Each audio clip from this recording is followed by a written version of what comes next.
السلام علیکم ورحمۃ اللہ وبرکاتہ۔ ہماری شادی کو 5 سال ہو گئے تھے، پر میں اسے ایک بچہ بھی نہ دے سکی۔ روز لوگوں کے طعنے سنتی رہتی تھی۔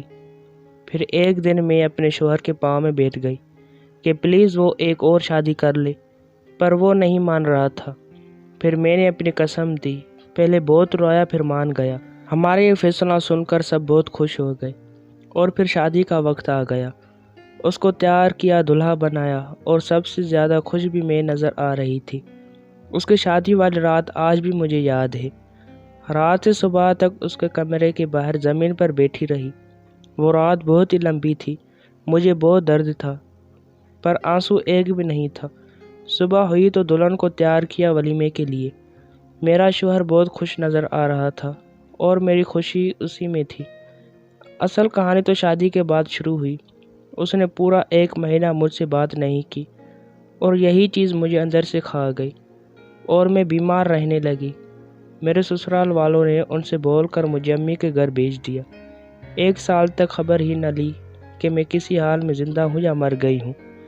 وہ 1 سال قیامت کی طرح گزرا ہے۔ ایک دن میرے لیے قیامت سے کم نہیں تھا۔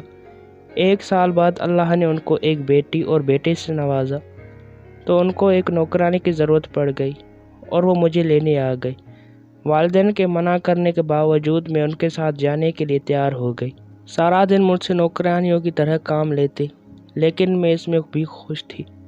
بے شک وہ مجھے دیکھتے نہیں تھے، مجھ سے بات نہیں کرتے تھے، لیکن میری آنکھوں کے سامنے تو تھے نا۔ سارا دن کام کرتی اور ساری رات اسٹور روم کمرے میں جا کر گزارتی تھی۔ دن گزرتے رہے اور میں اس چیز کی عادت بھی ہو گئی تھی۔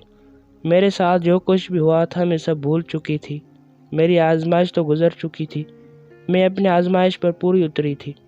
ایک دن وہ اپنی بیوی بچوں کے ساتھ شہر سے باہر گیا ہوا تھا، اور اس کے کار کا ایکسیڈنٹ ہو گیا، جس میں وہ خود تو بچ گیا، لیکن اس کی بیوی بچے اللہ کو پیارے ہو گئے۔ چینل کو لازم سبسکرائب کیجیے گا۔